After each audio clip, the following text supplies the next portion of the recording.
இன்றைக்கு உங்களுக்கான தேவனுடைய பனித்துளிகள். மீகா எழுதின தீர்க்க தரிசன புஸ்தகம் 6ஆம் அதிகாரம் 8வது வசனம்.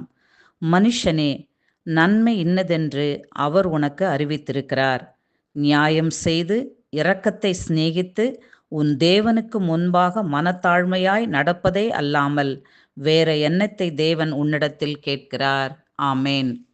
ஒவ்வொரு மனிதனும் இந்த பூமியிலே தாங்கள் வழிபடும் தெய்வங்களுக்கு பலவிதமான காணிக்கைகளையும் பலிகளையும் கொண்டு வந்து அவர்களுடைய பாவங்களுக்கு நிவாரணத்தை தேடுகிறார்கள்.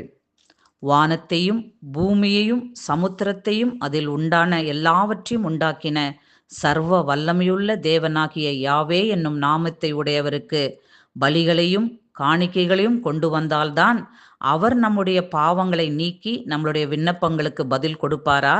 இல்லை பிரியமானவர்களே. பலியையும் காணிக்கையும் நான் விரும்புவதில்லை என்று சொல்லியிருக்கிறாரே. அப்படியானால் நம்மிடம் அவர் எதிர்பார்க்கும் நன்மை எது? நியாயத்தையும் இரக்கத்தையும் சிநேகிக்க அவர் விரும்புகிறார். எது நியாயம்? இந்த உலகத்தில் உண்டான நியாயத்தின்படி அல்ல, அவர் நமக்கு எழுதி கொடுத்துள்ள வேதம் சத்தியமும் நீதியுமாய் இருக்கிறது. அவருடைய நியாயமெல்லாம் நீதியுமாய் இருக்கிறது.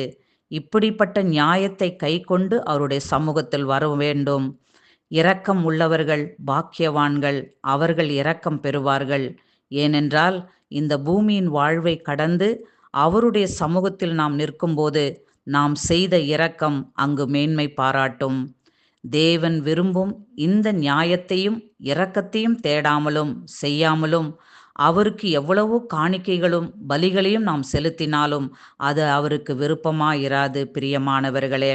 இத்தகைய நியாயத்தையும் இரக்கத்தையும் செய்து அவருடைய சமூகத்தில் நாம் வரும்பொழுது இப்படிப்பட்ட மனத்தாழ்மையின் பலியையே தேவன் ஏற்றுக்கொள்வார்.